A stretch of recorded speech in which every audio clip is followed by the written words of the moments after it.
Sarah Pickthall. Great. Thank you, everybody. Make sure I'm close enough. This is like arranging my props here. Yeah, how great to be here. Isn't every day Women's Day, though? I rather love the fact the event is one day after, a little bit edgy, but every day, come on. So my name's Sarah Pickthall. This is what's on my Twitter handle, Diversity Engineer. People say, what's that about? I said, what do you think it's about? I think the whole area of diversity is a constantly changing thing. We are all as individuals not one thing. We have multiple lives at any one time that shift and change, as my life has done. So I'm going to explain a little bit about inclusion primarily. So when I say the word inclusion, what does it make you feel? Is it a bit, ooh, I don't really think about that, or it's not really relevant to me and what I do? Digital inclusion is about using digital as part of the inclusion agenda, something I've been involved with for a long time. I'm a coach and a trainer as well. And that sense around the spaces that we occupy. So any space that I go into, I think, ooh, who's not in the room? Whose voices are not being heard? That sense of we are all one, the oneness of us. And so what's stopping people from being involved or included? That really, really matters to me. And also the division, where we're divided. And even more so as things are cataclysmically changing for us, both in terms of the environment, how we live our lives. I mean, look at what's happening with coronavirus and what that says to us and speaks to us about the divisions and how we need to be together and how we can be together better. Okay. There's me sitting in a chair, having a laugh. I love a chair, and I love the colour of that chair, and I'm actually painting my sitting room that colour. Now, I'm sitting down because I define as a woman, she, her, but also a disabled woman. I experience chronic pain. I have dystonia, which means I shake, hence the props. And I like to have a laugh because when you hear that, I don't want to bring us all down. And it can, the lived experience, as we've heard, it can be really edgy and painful.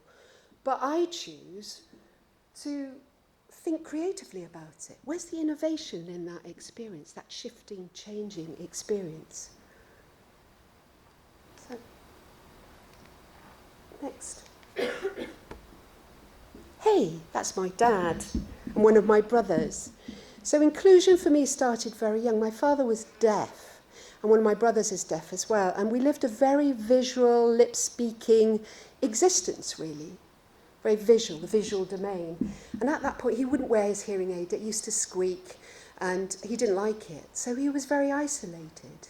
So I think about digital and what, like, say, an implant, cochlear implant or bone conduction aid would have given him now. How his life would have improved, or if indeed he learnt sign language, how different his life would be. I went and studied theatre and dance, that was my thing. And I was one of the first women to study kabuki theatre in Japan at Kokuritsu Gekijo in the 80s. And as a woman, I suppose predominantly at that point, I wanted to learn and understand about the iconics within Eastern theatre. It was very visual. Very sequential, brilliant stuff. But as a woman, I had to hide behind a curtain a lot. And I really sort of noticed that stuff around me as a woman at that time. I learned a lot, and that's my sensei, Nakamura Matazo, the 7th. And we worked together at the National Theatre, brought him over to the UK. It was great. And then following from that, when I was in Japan, I met deaf people in Japan. They were incredibly marginalised. And in fact, I learned a bit of Japanese Sign Language before I learnt British Sign Language. You're going to take me back. So do you recognise this? Anyone know the handymen from Zap, the visual comic? Well, funnily enough, those are my hands. Yes, and I'm a woman, not a man. So the decision was made by the two men when I decided to go off and get married and have a honeymoon. I came back and found that my hands were the handymen. Why not the handies, which had been my suggestion? But interesting for this. I'm still really proud of this as a product. 10 years, 4 million viewers, CITV, 5 to 4, handymen. These hands are now retired, but they were insured for about 1 million at one point. But they used to sign. And what was really great about this, that it really connected with all the deaf kids or language processors. There were no words apart from the little signs that came in. Digital, I had to work back to front with a monitor. It felt very basic, but it was a lifesaver because I had to choreograph everything. It's a show that, you know, I have a huge fondness for, and it's great. Great when I travel and do the work I do across the world. People still remember Zap, the visual comics, on YouTube. Go see. Okay. Keeping on the theme of hands, I want to say something about medical model of disability. Okay, this is an Arduino functioning hand for deaf people to wear that will translate their sign into spoken word. Did anyone ask deaf people about that? Don't think so. So that sense of trying to make people better, if they're broken, sort them out. That's the medical model. Not particularly useful and not particularly good or effective. That was only created about 8 years ago. By contrast, the work of Imogen Heap with Drake Music, working with an artist called Chris Halpin. I don't know if you've seen this technology. But he became disabled in a way that he could no longer hold instruments. They were too heavy for him. So created these extraordinary gloves based on his lived experience so that he can continue to be the fantastic musician that he is. So if you go and look at Drake Music, you'll find films of him actually playing using these beautiful Mimu gloves. And so at this point, sort of along my trajectory, I thought, I'm really interested in what happens when digital and disability collide.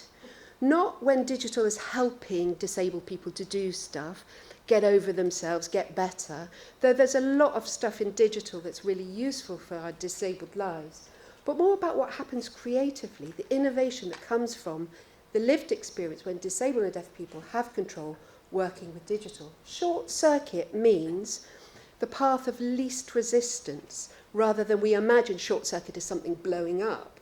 But it has this other definition, which I chose to take. And this project, Arts Council, we did with Lighthouse, and it brought together couples of people exploring really extraordinary things. One of the offshoots of this was a big project as well with people with learning disabilities. Again, this was about working with them, what matters, how were they living their lives, what was stopping them from going out, for example. Maps being a really difficult thing for people with learning disabilities, sometimes to orienteer.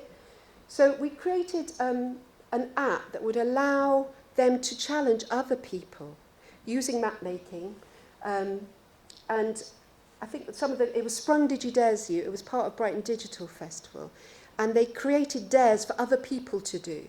So stand in front of the sausage shop and scream sausages, film yourself, upload. So they sort of it was a great game, it was absolutely brilliant. And you had to show your evidence and you would win a prize if you came back. And just simple tech, GPS, but came from their lives, which was really exciting. So one of the couplings was Chisato Minamamura, who I have produced for the last 4 years. She is a deaf digital artist. She works in sign language, and she paired up with an animator called Dave Packer from Sheep Films. And this is all, it's still touring, but you can see films of it. It's all about the untold stories of deaf Hippokusha, the survivors of Hiroshima. And she used video mapping technology. We had 3D holograph called hologauze, a particular material which allowed her to exist in a space, but also we used vibrotactility. But I'll show you just a quick clip of this.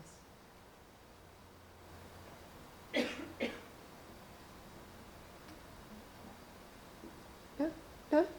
Oh. It didn't touch anything. There, let's try.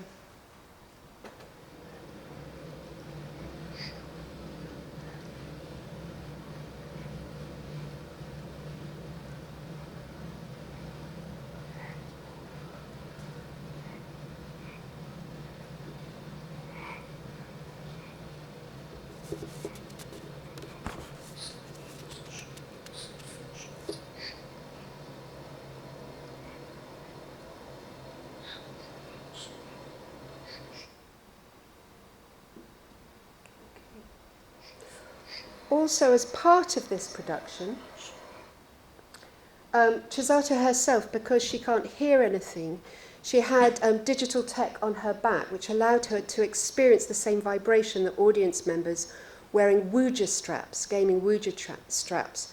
So there was a soundscape that hearing people could hear and a vibration scape as well. So it created a whole new way of experiencing something. It's completely unique. So if you ever get to see Chisata's work, it's a real treat. It really takes you to a different place. Bobby Baker, she was someone who I studied at university, and I've been working with her. She had a wonderful thing about PTSD and the war experience, and simple digital access tools for exploring a house that she took over in Newcastle called Great and Tiny Wars. So if you go to this website, you'll see audio descriptions that very much around a narration. It's an access tool, but it actually added to the beauty of what the whole artwork was. It wasn't an add-on. Quite often access is seen as an add-on, something you think is an afterthought, and it's not so good unless it's thought of at the beginning. I probably need to go back. Tense, this was an event I did for Brighton Digital Festival. Again, for someone who experiences a lot of pain, how can we create that and turn that into something really interesting? So I gathered together some artists who also experienced chronic pain to explore how they were using digital to fuse and interpret and explore and share their work. This is a graphic illustration of an event. So it's someone doing drawings as an event is happening. It's a beautiful access and inclusion tool that records what happened at an event. So often those things are lost, but this is a capture of that. So you can see the words in there and the people that were, people who had a particular, Genevieve Noon-Smith had an implant from which she choreographs in her body. So a real cyborg. So again, another work I did with pain was Shape of the Pain with Rachel Bagshaw. And again, it's not about trying to get people to experience what life is like in chronic pain, but it's about blending different digital forms to create an otherness, an other experience that gives you a sense of what this is about. So this work is audio described, it's captioned very creatively, so not just the bog standard, but a real mesh and a single performer as well. Really, really beautiful fusion. You can see that again online if you look for Shape of the Pain. And I've been working with Moving Memory Dance Company. Again, these are older dancers, female dancers, some of them who are breaking into dementia. So in order for them to work, and they're using sort of video mapping, they wanted to also work with other women and train them. So as part of that, we created Digital Doris. Where are you? Oh no, there's Doris. Oh, there's Doris. Yes, this is an aid memoir, a simple thing that they use in workshops when they forget what they're doing. How brilliant is that? I forget what I'm doing all the time. How brilliant this is. So they have this playing in their workshops, and it allows them to remember where they are. So a digital representation of themselves. It works beautifully. And they've been going into care homes, working with interactive media as well. It's really powerful to see elder women actually using this tech, feeling, at the helm of it. Brilliant stuff. This is a show that's on at Battersea Arts Centre at the moment. I'm delighted to be the chair of Access All Areas. And they've linked up with Dream, Think, Speak. And they're creating a VR experience of, well, I'm not going to give it away. You just have to go and see it. But it's brilliant because it's based around the lived experience of people with learning disabilities. All the performers are learning disabled. And it's about their lives and their digital lives in their bedrooms. It's a real treat. So there are still tickets. It's running this whole month. Book a ticket. I've got a few tickets, so if you're interested, grab me.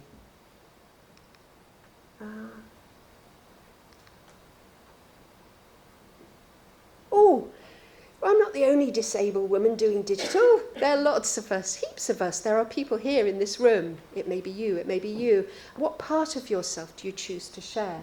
Well, here I am at Brighton Digital Festival, a couple of years, the Messy Edge, brilliant conference. And Abira Hussain, she's a disabled and digital artist working in Somali, a VR, and creating other worlds and experiences of places in Somalia she's never herself been to. And Dolly Sen, who was part of the Short Circuit troupe, who proposed the question and made a product around what would happen if the internet thought it was Jesus. So we're happy. So a few things to end with. I'm going to let you go to the last slide. We're in Brighton. Include from the start. You know, in Brighton Rock goes the whole way through. I love that as a metaphor. So if you're thinking about inclusion and who's not in the room and who you should involve because they're brilliantly innovatory, because of their lived experience, include them from the start. Don't wait till the end. Move it from a chore to a joy. It's a joyful thing. It's an important thing to include. Build in different perspectives. Diversity of voices makes us all as women stronger. Move your thinking from medical model in fixing people to a social model about how we can remove barriers for ourselves and for other women and beyond. And you're going to need it. We're all going to need it because life becomes more complex. I'm not saying you're all going to become disabled, but life's a challenge, hey. And we're going to live longer. So we need to start thinking of these, program it in. And build on what you're already doing well. You're already doing great things. How might you tweak those things so they can be more inclusive, so they can represent the society we're in? That's it. Thank you very much for listening. Thank you.